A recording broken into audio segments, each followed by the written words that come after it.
तो आज मैं लाया हूँ आपके लिए जेई मेंस की एक प्रॉब्लम जहां पे हमारे पास एक सबस्ट्रेट है। इसमें दो साइट्स है न्यूक्लियोफाइल को ऑक्यूपाई करने के लिए। या तो न्यूक्लियोफाइल इस एल्काइल हैलाइड पे अटैक कर सकता है to give the nucleophilic substitution product, या तो न्यूक्लियोफाइल इस कार्बोनिल कार्बन पे अटैक कर सकता है so that this pi bond will be broken, और जो हमारे पास प्रोडक्ट मिलेगा वो एडिशन प्रोडक्ट है। या तो न्यूक्लियोफाइल दोनों साइट्स को ऑक्यूपाई कर सकता है, सब्स्टिट्यूशन प्रोडक्ट भी दे सकता है और हमारे पास एडिशन प्रोडक्ट भी दे सकता है।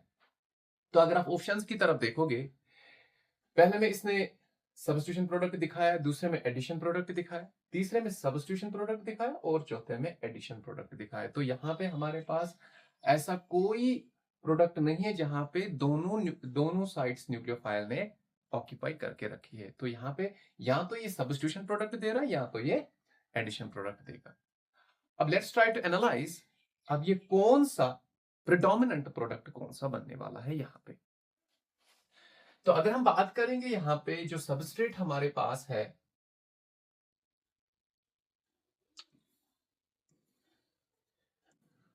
जब हमने इसको ट्रीट किया है केसीएन के साथ, जो हमारे पास साइनाइड है, साइनाइड जैसे ही अटैक करेगा इस एल्काइल हैलाइड ग्रुप पे तो आयोडीन लीव करेगा to give the nucleophilic substitution product. और हमारे पास जो प्रोडक्ट देखने को मिलेगा वो कुछ ऐसा सा होगा। या तो न्यूक्लियोफाइल क्या कर सकता है, ये न्यूक्लियोफाइल इस कार्बोनिल कार्बन पे अटैक करके ये पाई बॉन्ड ब्रेक करेगा और हमारे पास जो प्रोडक्ट है वो कुछ ऐसा मिलेगा। ये पाई बॉन्ड ब्रेक करेगा तो ये ऑक्सीजन पे नेगेटिव चार्ज आएगा और साइनाइड यहाँ पे अटैक करके यहाँ पे जो के पॉजिटिव है वो ऑक्सीजन के साथ लग जाएगा और जो ये वाला सबस्ट्रेट है ये एज इट इज रहेगा, क्योंकि हमने यहाँ पे एडिशन प्रोडक्ट दिखाया। ऑप्शंस देखेंगे, या तो हमें सब्स्टिट्यूशन प्रोडक्ट प्रेडोमिनेंट हो सकता है या तो एडिशन प्रोडक्ट प्रेडोमिनेंट हो सकता है। तो उसके लिए इसने क्या किया, एग्जामिनर ने सबसे अच्छी चीज जो इसने डिफाइन किया है वो है बेटा सॉल्वेंट। जो हमारे पास सॉल्वेंट दिया गया है DMSO, dimethyl sulfoxide, that is our polar aprotic solvent. Aprotic solvent का मतलब है बेटा जो प्रोटॉन नहीं देगा। अब क्योंकि ये प्रोटॉन नहीं देगा, इट मींस जो यहां पे हमारे पास O माइनस है ये OH में कन्वर्ट नहीं हो सकता है। जब ये OH में कन्वर्ट होगा ही नहीं, इट मीन जो हमारे पास एडिशन प्रोडक्ट है वो नहीं हो सकता है। तो हमारे पास क्या है, हमारे पास सिर्फ पॉसिबल है सब्स्टिट्यूशन प्रोडक्ट। तो क्योंकि डीएमएसओ है और आपको ये भी पता होगा जब भी हम सब्स्टिट्यूशन रिएक्शन करते हैं प्राइमरी कार्बन पे, क्योंकि प्राइमरी कार्बन पे SN2 रिएक्शन होती है और SN2 रिएक्शन मोस्ट फेवरेबल कहां पे होती है, पोलर एप्रोटिक सॉल्वेंट में, क्योंकि वहां पे कार्बोकेटाइन नहीं बनता है। तो हमारे पास या तो A हो सकता है, अब या तो C हो सकता है। इट मींस ये पाथ हमें नेग्लेक्ट करना है। अब देखो बेटा, जो दूसरा स्टेप है, दूसरे स्टेप में इसने दिया है H2PD। आपको पता है जो H2PD है ये हाइड्रोजनेशन करता है, ये एल्काइन्स को कन्वर्ट करता है एल्कीन्स में या एल्केन्स में। ये एल्डिहाइड्स और कीटोन्स को कन्वर्ट करता है कॉरस्पॉन्डिंग अल्कोहल्स में। अगर हम एल्डिहाइड लेंगे तो एल्डिहाइड को 1 डिग्री अल्कोहल में कन्वर्ट करेगा, अगर हम कीटोन को लेंगे तो ये कीटोन को 2 डिग्री अल्कोहल में कन्वर्ट कर देता है। इतना ही नहीं, अगर हम नाइट्राइल्स को लेंगे, नाइट्राइल्स को ये कन्वर्ट करता है कॉरस्पॉन्डिंग एमाइन्स में।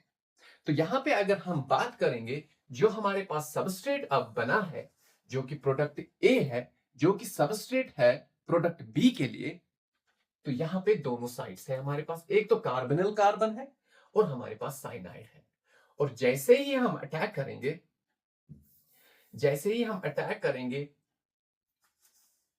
अब जैसे ही हम रिएक्शन करेंगे H2PD के साथ, तो हमारे पास जो रिएक्शन है रिडक्शन रिएक्शन होगी। तो हमारे पास जो रिएक्शन है वो हाइड्रोजनेशन होगी, और हाइड्रोजनेशन में सिंपल क्या होगा, जो कार्बोनिल कार्बन है वो कन्वर्ट होगा एल्कोहल में, और जो साइनाइड ग्रुप है वो कन्वर्ट होगा, ये साइनाइड है बेटा, यानी कि कार्बन, आपको कार्बन एटम को काम नहीं करना है, तो कार्बन जो है वो बनेगा CH2 और ये बनेगा NH2।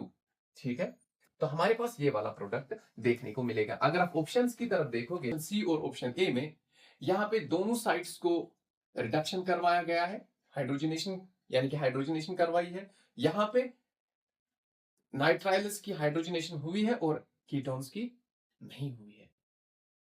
ठीक है, तो क्योंकि हमें पता है जो हाइड्रोजनेशन है वो एल्काइन्स की भी होती है, वो एल्डिहाइड्स की भी होती है, कीटोन्स की भी होती है और नाइट्राइल्स की भी होती है। नाइट्राइल्स को ये कन्वर्ट करता है अमाइन्स में, एल्डिहाइड्स और कीटोन्स को कन्वर्ट करता है कॉरस्पॉन्डिंग अल्कोहल्स में। तो हमारे पास जो ऑप्शन ए है वो यहाँ पे करेक्ट होने वाला है। आई होप आपको ये क्लियर हुआ। अब एग्जामिनर इस क्वेश्चन को मॉडिफाई कैसे कर सकता है? ये सेम क्वेश्चन को दे सकता है, बस सॉल्वेंट चेंज कर देगा। DMSO के बदले अगर इसने पोलर प्रोटिक सॉल्वेंट दिया या कोई वीक एसिड दिया, अगर इसने KCN के बदले यहां पे डायरेक्ट HCN दिया, तो वहां पे जो प्रोडक्ट है बेटा, वो प्रिडोमिनेंट प्रोडक्ट कौन सा हो सकता है? वो हमारे पास जो ये वाला एडिशन प्रोडक्ट है ये प्रिडोमिनेंट हो सकता है, क्योंकि हमारे पास जो न्यूक्लियोफिलिक सब्स्टिट्यूशन रिएक्शन होती है वो पोलर, अगर पोलर प्रोटिक सॉल्वेंट होगा तो SN1 रिएक्शन होती है, क्योंकि यहाँ पे प्राइमरी सबस्ट्रेट है और कार्बोकेटाइन स्टेबल नहीं है, तो यहाँ पे हमारे पास पोलर प्रोटिक सॉल्वेंट में सब्स्टिट्यूशन प्रोडक्ट नहीं होगा, एडिशन प्रोडक्ट होगा। तो कोर्स ऑफ रिएक्शन चेंज हो सकती है सॉल्वेंट की वजह से। तो यहाँ पे जो इंपॉर्टेंट रोल प्ले किया है वो है solvent. Solvent changes the course of the reaction. Okay.